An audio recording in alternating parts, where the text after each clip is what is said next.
phải chúng to to số anh như bố về đây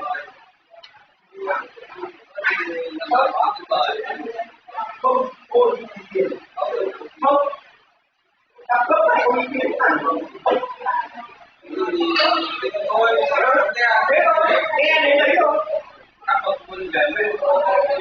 nghe đến đấy thôi còn trẻ tầng người cũng phải có sao theo được nó không xoay không sao không được mấy anh làm không được sao mấy trả cái gì ở đây là có 50 là chúng ta nào chúng ta cũng mà để gì là không được tao cản bây giờ nên là tao theo là tao không theo mày theo đâu còn bố mẹ tao là không bố mẹ thì không sao được chúng mày không theo bố mẹ sao thì bố mẹ cháu đã giao cho cháu rồi sao bây giờ hỏi là tiền là tao theo mày tùy chú cứ nghĩ đi tao theo bố mày lại còn nếu tao rất là không theo mày không hỏi là không để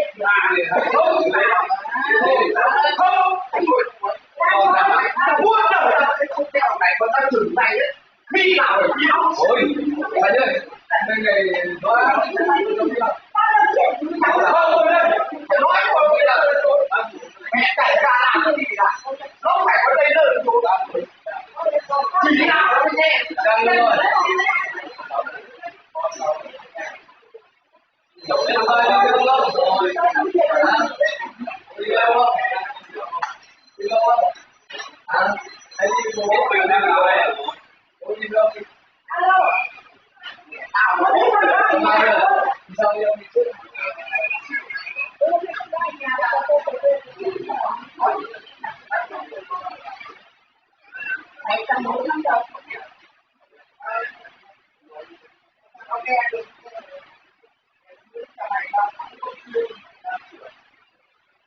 có lý do hết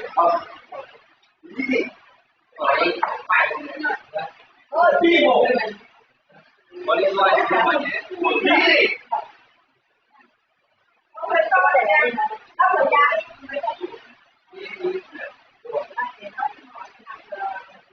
xe thì mình đi vào ngoài đâu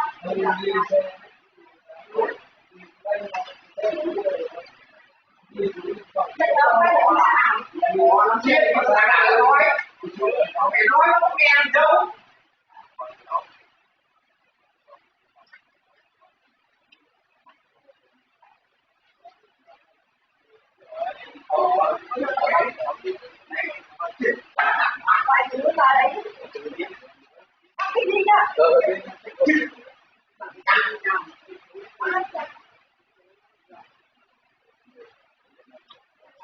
nhưng không nói rất là tốt con tàu này nghe được chưa con tiền về đây là rất chuẩn cái gì ạ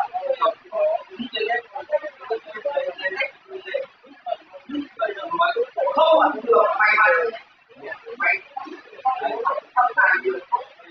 làm được sai đâu rồi sám hối đi mày sám hối đi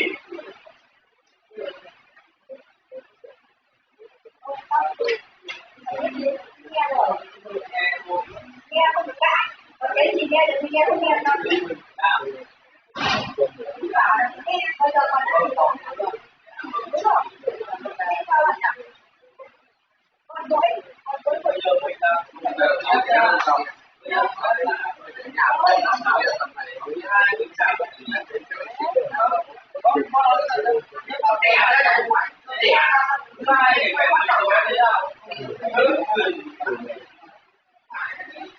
không người ta chỉ làm đúng đừng chỉ làm sai đừng có bảo biên rượu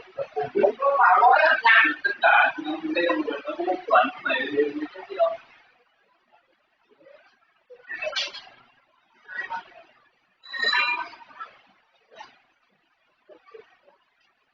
hôm nay có